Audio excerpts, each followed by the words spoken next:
Welcome back for more of my random reactions about arbitrary stories. This time I am commenting on an article from ScreenRant.com posted on March 15th. Doctor Who finally explains how a Dalek exterminates. And before we go any further, I must admit that I am a huge Doctor Who fan. I've seen every single classic episode that still exists, as some were of course lost forever, and I have read online scripts or listened to audio to catch up with some of those lost episodes. I have also seen every new episode of Doctor Who and have begun diving into some of the stories and audiobooks that are also a part of the canon.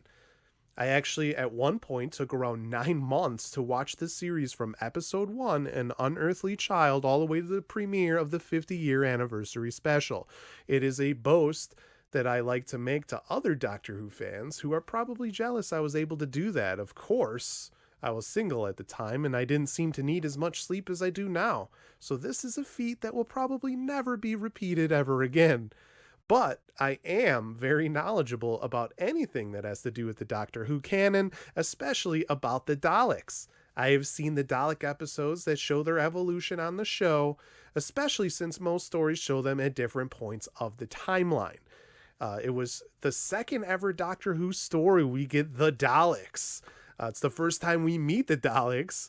And we're on the irradiated planet Skaro at this time, about 500 years after a war between the Thals and the Khalids.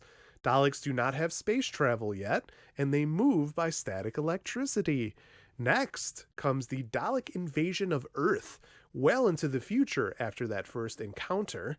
Obviously, Daleks have the power of space travel now as they're taking over the Earth. The Chase is next in the TV show. And here we learn that the Daleks now have the power of time travel as they chase the Doctor through all of time and space, chases TARDIS through the time vortex. Later, we get Genesis of the Daleks during Tom Baker's first season as the fourth Doctor. There we see the creation of the Daleks by Davros during the Thal-Khalid War. Another story during the Sixth Doctor's time, we get Revelation of the Daleks. There we learn about how they need to feed on organic protein to survive. In that episode, they actually take over a crematorium slash cemetery on some planet in the future, and they're feeding on human bodies, turning others into Daleks. Pretty ridiculous scheme, to be honest. It's one of the weird stories from the Sixth Doctor times. In remembrance of the Daleks, the Seventh Doctor's companion Ace sees a Dalek fly up the stairs, and that's the first time the audience learns that Daleks can fly, although it does make sense since they're in a robotic shell. Of course, later we get the Time War in the new series with the Daleks versus the Time Lords. Later in a 12th Doctor story, Into the Dalek, we learn that when a Dalek exterminates you, parts of you are transferred into its food bank so it could start feeding on the protein. A callback to that 6th Doctor story, actually. And we can talk about the timeline of the Daleks for days. And to be honest, that's why it surprises me that we can even learn anything new about them. When I see a headline like this, I obviously am going to click on it because I'm like, what new information can you possibly give someone like me? Well, the article talks about a new novelization of the episode Dalek, which is from the first season of Christopher Eccleston's season as the 9th Doctor. The novelizations tend to go deeper than the TV show. It is recognized canon, so whenever any of these stories drops, I wait for the new information so that I can figure out what they're actually adding. And in this article, it talks about how this novelization tells us how a Dalek actually exterminates you. I mean, from what we can see through the show's existence, when a Dalek shoots you with his ray gun arm, that's attached to its body, we see the victim's X-ray for a brief moment with that laser beam. There's a scream and then a lifeless body. It looks pretty quick.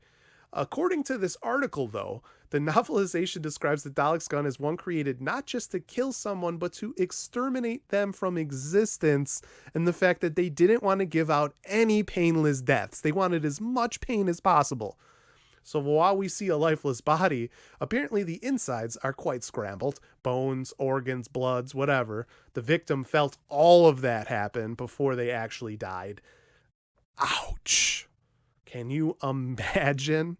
You are walking around, suddenly you turn a corner, you see a Dalek. You freeze, of course, because it's a Dalek, but then you realize that the Dalek actually noticed you, so now you're even more afraid. It swivels its head and the blue light on the eye stalk expands as it scans you. It begins to move closer and says, "All humans must go to the lab for the final experiment." Now you don't know what to do. Either you're dead, either way you're dead, but what will be less painful, turning and trying to run or letting the Daleks experiment on you?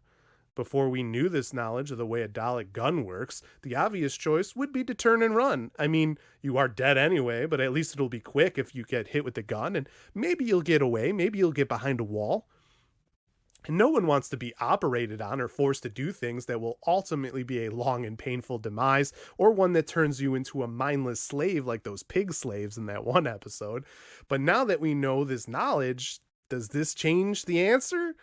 I don't know about you, but the thought of feeling in excruciating pain for the final seconds of life is not an appealing one. I personally feel like maybe there would be a super small chance for escape if you just go with the Dalek. At least it gives you time to think. And maybe you will just be turned into part of a reality bomb. Maybe that's better than getting gunned down. Based on this story, it might be. Perhaps that is exactly the main reason why the Doctor never actually runs from the Daleks and tells others not to run, including companions. He tells them, do what you're told. The Doctor has always done this if you watch any of the episodes, and has waited for the best time to escape to extract information, or if they are incapacitated for whatever reason, or are dealing with others and are distracted. The Doctor will never tell you to run otherwise. And I think that after hearing this story, we're starting to learn why. I mean, I would never run from a Dalek at this point. I would put my hands up, walk to where I was being led to. I would devise my plan of escape the whole time, because if I run, I'm just going to be turned into soup.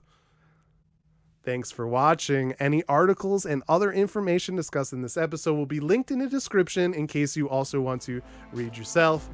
Please like and follow my Instagram for more of my thoughts on arbitrary stories like this and other content. Also, watch out for the future launch of the Sun-Dried Tomatoes podcast and YouTube channel in the near future, where I will have even more eclectic content. Think you are a big shot? Yeah. Once inside the incubator, the law of the jungle is the law of the gang.